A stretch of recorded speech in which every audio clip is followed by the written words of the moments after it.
Right here on this show, we cross our hearts and absolutely promise to bring you exclusive, trendy, and informative bird's eye view of policies and governmental issues when it breaks and anytime it does happen across the globe. This is Politics Around the World, reaching you from Enterprise Television. I am Henry Igwibiki.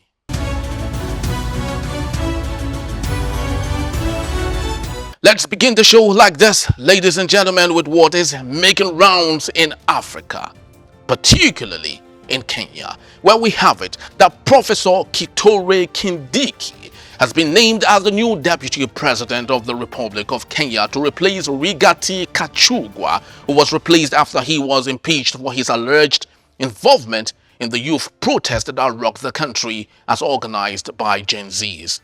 Permit me your time, folks. Let's run you through the resume of Professor Kithure Kindiki. Just before he was nominated as the Deputy President by Ruto as the Deputy, of course having him, Professor Kindiki was the Interior Minister. Before joining politics, Kindiki taught law and held various positions at Moi University of School of Law, that is, and also the University of Nairobi. Born in 1972, Kindiki is described as a public servant with stellar track records and extensive experience in public administration, governance, public policy, lawmaking, legal advisory, and constitutional affairs at municipal and international levels. However, as awesome as this resume feels, a majority of Kenyans might not really be happy with the choice of Kindiki, especially on his stance during the Gen Z protest that rocked the country. In one of his interviews, he said, and I would love to quote him, "The fact that someone has died by a bullet when police officers were trying to control a crowd is not conclusive proof that the person has been killed by a police officer," end quote. Which, according to Kindiki, as a professor of law, might mean that it's possible all the young men who died in the course of the protest might not necessarily be killed by the police, even when bullets with registration numbers tied to the Kenyan police show they were fired by the Kenyan police. Well, that's one good thing about law. When you think you have your way, they always have a way to go about what they want to say. Now from Kenya, ladies and gentlemen, let's come back to our next door neighbor, Cameroon, where citizens of the country are still searching on the whereabouts of their great-grandfather and longest living serving president in Africa, Paul Biya, who has not been seen in public since early September of 2024. I know age of obviously most prominently comes with amnesia. And many Cameroonians have joked that it's possible, satirically that is, that Paul Biya left home and currently had forgotten how to connect back home from where he left from. What is, obviously what they're saying is it's possible that he might not even, know where he is and know where he has gone to. What is, however, most annoying, ladies and gentlemen, here in this story is the show of loyalty from many in authority for the 91-year-old who can hardly remember who he is, where he is, and what is happening where he is. Now, let us get into the crux of the matter here.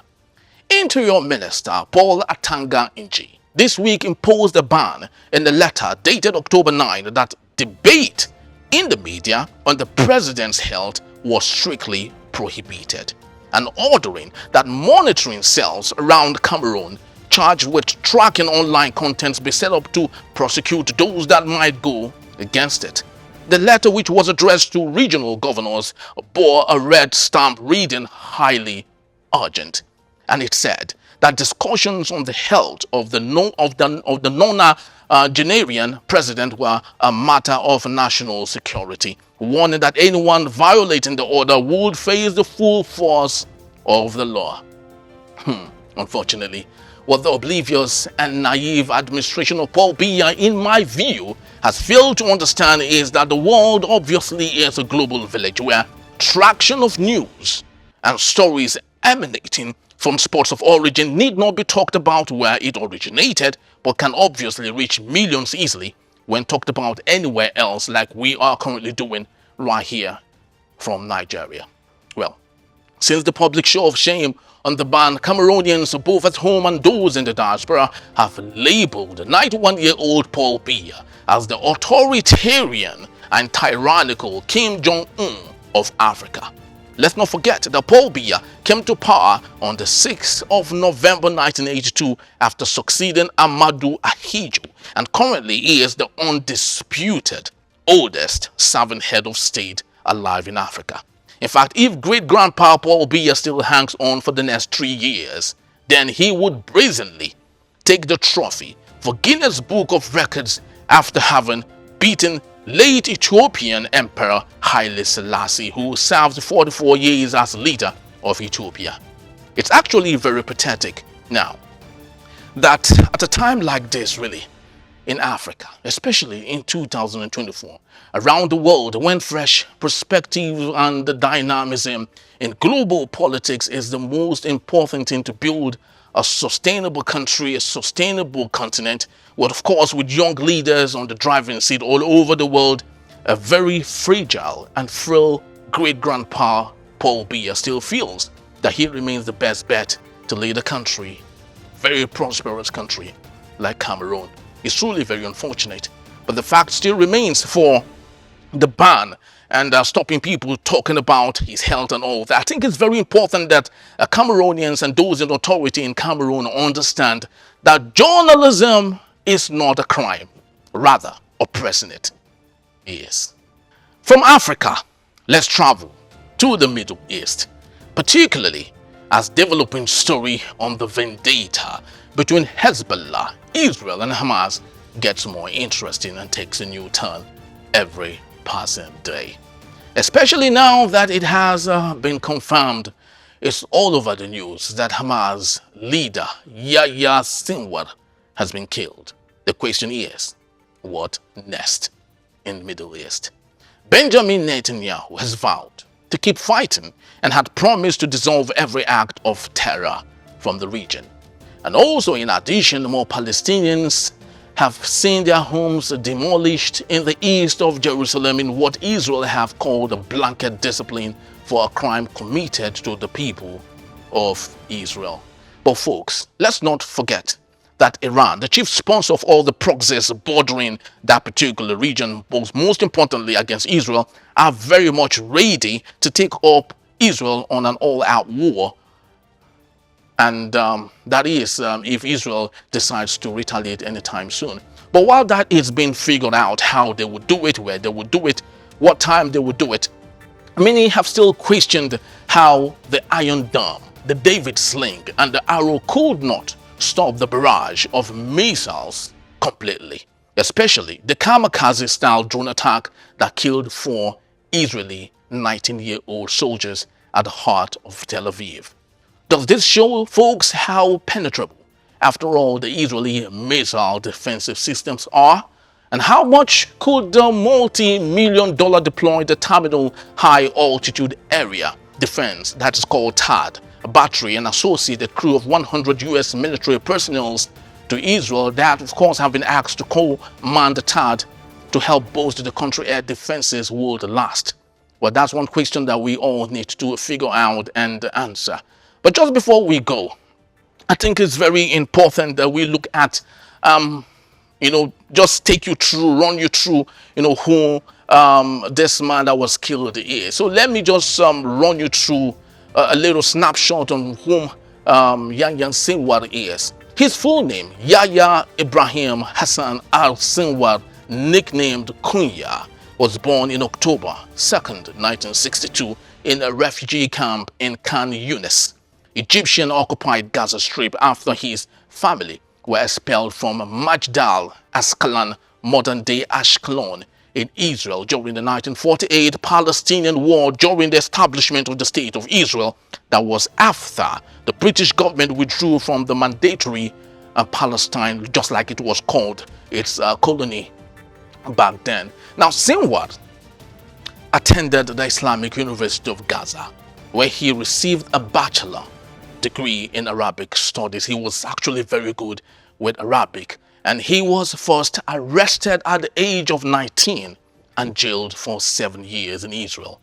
And of course, after he was released, he was rearrested at the age of 26 for orchestrating the abduction and killing of 4 Palestinians whom he considered collaborated with Israeli soldiers as spies. Now, for the crime, that particular crime that he had committed, he was given a 4 life sentence. And while in prison, Yahya Sinwar, aka Kunya, learned Hebrew and could speak and write fluently in Hebrew, with the language, which of course was an advantage for him to study all that he needed to know on how best to attack Israel whenever he is released. Now, while Sinwar was in prison, he planned the abduction of an Israeli soldier, which Palestinians could possibly use as bait for his release in what many called a reverse Mossad intelligence. Of course, he knows how to speak Hebrew, so he understood better. And just like he knew it would work, after serving 22 years, he was released among 1,026 other Palestinians in a prison swap exchange for one Israeli soldier, Gilad Shalit, which earlier he had planned to have him abducted and of course used him as swap to get him released. Until his last day, just before the October 7 massacre of 1,200 Israelis, which he masterminded, Sinwar conceived several other deadly killings of Israeli soldiers with a dedication to eradicate Israel.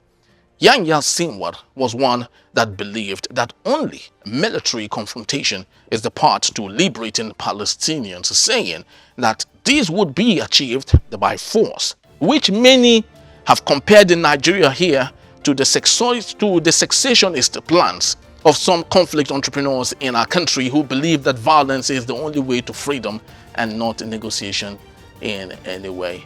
Well, Yahya Sinwar was married to Samar Muhammad Abu Zamar after being released in 2011. Sinwar was blessed with 3 kids, whom it has been reported, usually when someone dies, that's when you begin to see all sorts of a report of what he has done in the past. Now, it was reported that he would often tell his 3 kids, to keep fighting for the cause of Palestinians if he is no more.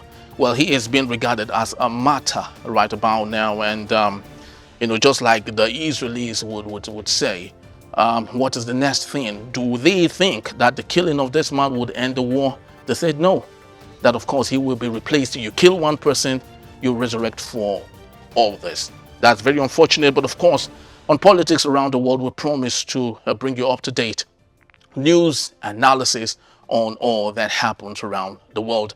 That's just about the size of our package today. We'd love to say thank you to you, but please do well to visit us when you want to. For this story and more, you can always find us at enterprisetvnews.com. You may like, comment, and follow us on all our social media platforms at Enterprise TV7.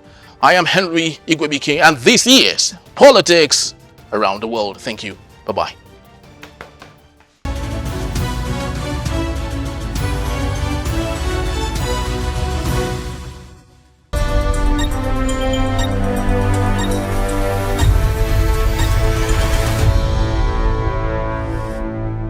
Enterprise TV, a tradition of truth.